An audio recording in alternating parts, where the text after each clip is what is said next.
Chinese balloon shot down by an F-22 fighter jet with an A-9 Sidewinder taking just one shot Saturday morning about 12 miles off the coast of South Carolina after days of potentially sending information back to the Chinese government as it made its way across the United States. Joining us now for more, the author of The Coming Collapse of China, Gordon Chang, with us. Gordon, good to see you. Good morning. Do you think this balloon did have the ability to transmit data back to communist China in real time? Is it fair to speculate that, yes, this balloon likely had that technology on board?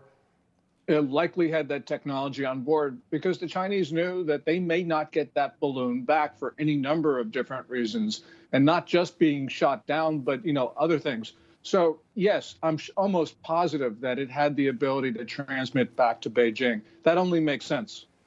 Michael Waltz, congressman from Florida, tweeted out yesterday that the Office of the Secretary of Defense has informed his office that several Chinese balloon incidents have happened over the past few years, including over Florida.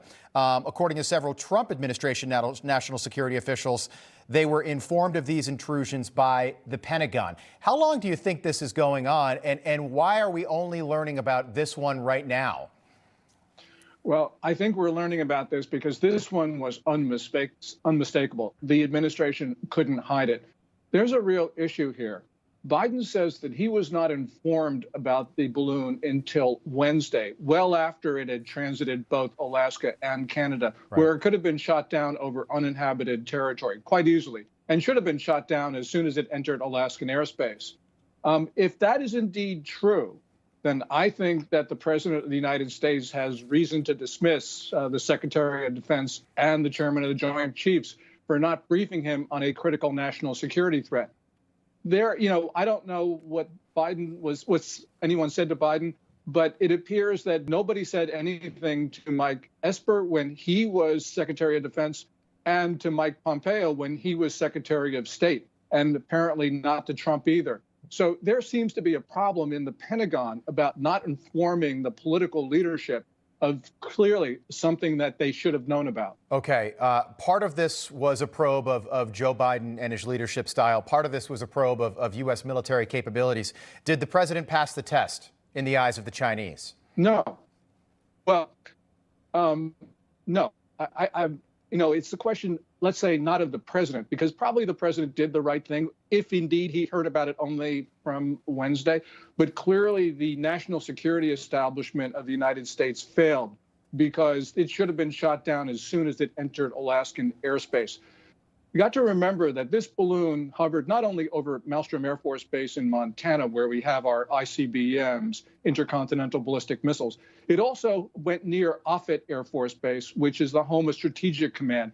That's the most sensitive site in the United States, one can argue. And then it went also over Whiteman Air Force Base, where we have our B-2s. So this balloon surveyed a lot.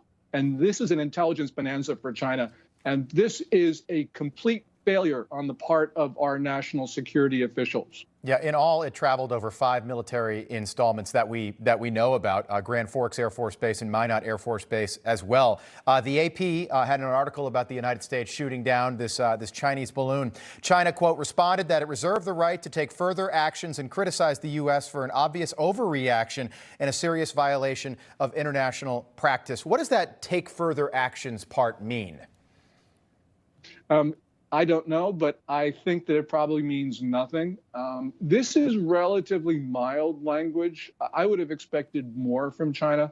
And part of the reason is, I think, because Xi Jinping, the Chinese ruler, and the officials around him don't know how to react.